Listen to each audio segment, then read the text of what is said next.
Hi there, this is Derek from Pacific Coast Auto, and today I'm talking about low ball offers at auction. So basically what our company does is we give customers the ability to bid on cars here at auction. And we're kind of the go-between. We don't actually sell cars from inventory. We're not a dealer per se. Every once in a while I do have a car that I need to get rid of, but for the most part, at least 98% of our sales are from the auction here in Japan.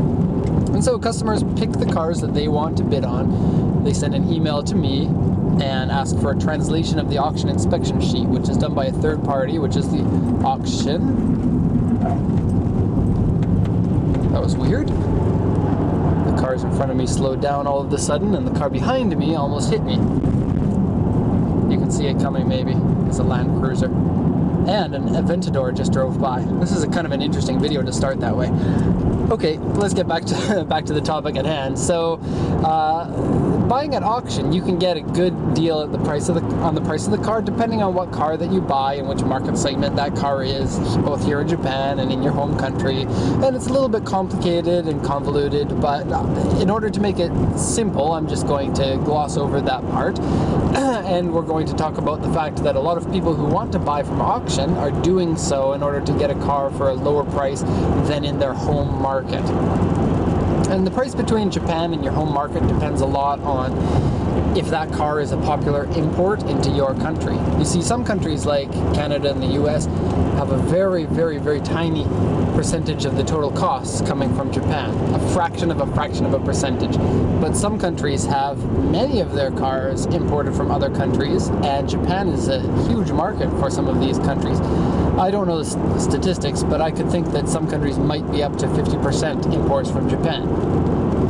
And so in whichever country that you're from, whether you're from one of these countries that imports a lot or doesn't import a lot, you're looking at spending, I'm sorry, just let me merge here. You're looking at spending the money to buy the car and then import it, and then if you want to resell it in your home country, price is one of the biggest ways that you can sell a car. And so this leads people to want to buy cars for a low price. So it's quite common that a customer comes to me and they want to buy a car for much, much below the regular price of that car. And for many cars, that's just not possible unless the car is in really poor condition. And for the most part, we try to turn away customers that are going to be these customers. And the reason why is because I don't want to sell bad quality cars to customers, and I don't want to have problems, and I don't want people to be dissatisfied with my service. And so there are a number of red flags that I hear when somebody says, please give me the lowest possible price for this car. Inside my brain, I'm reading this as, please give me the worst possible condition car, and I'll sign up with any company that can promise me a low price, regardless of how good the condition is. And there are a lot of suppliers who really don't care about this, and they'll give you a low price for a really bad car, and they might not be telling you about the condition of that car. There might be undercar corrosion, there could be engine sounds, there could be other problems. And this is part of the reason why importing from Japan has a little bit of a bad name, because so many people want low prices, and although there are great cars here in Japan, the great cars aren't cheap, and price shouldn't be, I guess, the biggest determiner of whether or not you're going to buy a car from Japan. For the most part, we've kind of avoided this because we don't sell ourselves as a low price exporter. We're kind of middle price in the market, and we're kind of high service for that middle price. And this is kind of nice because then most people who really want the terrible cars and are going to have problems, they end up going with someone else. And sadly for those people, a lot of the companies that quote the lowest price actually don't give you the lowest price. They have these secret hidden fees or markups or something. And so what do I do when somebody signed with me? This happens from time to time. Somebody signs with me, and then we start looking for cars, and then we go through a bunch of cars, and then I come to the realization that this person's not winning any cars because they're bidding, half of the price of what you would expect to win a car for. So I think for a lot of these people, it requires more communication and more explaining about how the market works. So at the auctions, all the cars have a starting price, but the starting price doesn't really matter very much. Excuse me.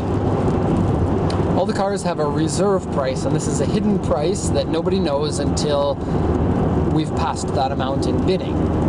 And sellers here in Japan are professional sellers. They know, I mean, you can look at the history of the sales and find out how much your car is worth, and then depending on the desire of how quickly you want to sell it, set a reserve price that's about average or a little bit higher or a little bit lower than average. And for 98% of the cars that I see at auction, maybe, the price is never more than about 10% below the average. And this is particularly the case for the good cars. If the car is good, it's quite often that that car is going to have a reserve price that's actually more expensive than the average price. And so that's why we see the cars go through auction without being sold.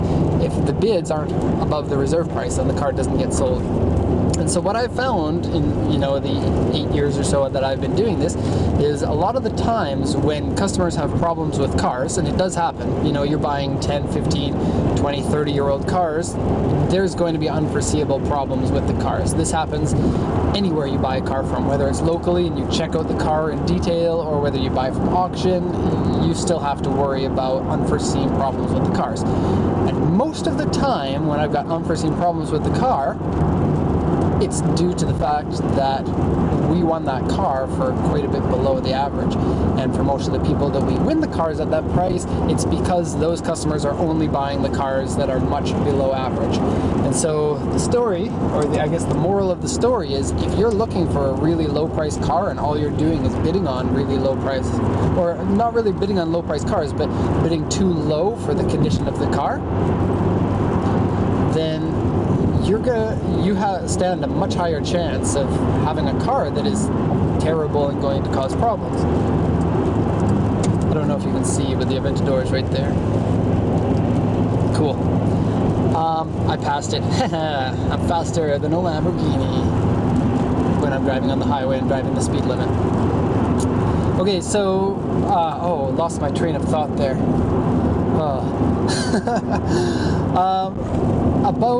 What were we talking about? So lowballing the cars will get you a bad condition car, and I remember what I was going to say. So the other side of that is that if you're spending, most of these people who are lowballing cars are losing almost every single one that they're sending. All of my favorite customers are buying cars about 1 in 5 to 10 auction sheets translated, but these lowballing guys can be like 50 sheets without winning. And this causes a lot of strain on the company, because we spend at least half of our time translating auction sheets. And translating auction sheets is not easy. It's not just if you know Japanese and you know English, then you can translate them, because it requires a lot of, inside knowledge about the terminology for cars, different car parts, different brands. And this is part of the reason why I think that most exporters don't translate the sheets very well, because you can't just hire a minimum wage employee to translate the sheets. And I know that most companies do. I personally translate about 80% of the sheets that I get requested, and each sheet can take me as small as about 2 minutes to translate, or as long as about 25 minutes. And it always seems that the people who are lowballing, they always want the cars with a lot of modifications on the cars and big turbos, and these ones end up being 25 minutes to translate. And so for us as a company, this kind of customer is very unvaluable. But also for other customers, like all of my other customers, they also get inconvenienced by these customers, because they have to wait longer for the translations, which means less time to decide on a car that you want to bid on. And in a rare example, I won't be able to translate some sheets in time because I'm busy with customers that just aren't winning any bids. And so what do we do as a company in this circumstance? Well, I could say, sorry, you're not smart enough to buy from me, but that's kind of a rude thing to say. And I think that our company is fairly good at explaining to customers from, our personal point of view, how this can affect everybody in the market, every one of our customers. And I think that we, for the most part, don't have a problem with this. I think that it's not something that I'm terribly concerned about. I think that my bigger concern comes from the idea of buying a bad condition car for a customer and then them being dissatisfied with it. And so it really comes down to communication, making sure that you ask the right questions and that I ask the right questions to the customer. And being a busy company, we don't always have time to do that. And so this is something that you need to watch out for. And that's why I want to make a video like this, to give kind of more warning and more information to the market. So that's going to be everything. I'm at the port here. It's time to go check on cars. So we're going to wrap up the video there. So thanks for watching. I hope this one was insightful for you. And we're going to end there. Thanks a lot and have a good one.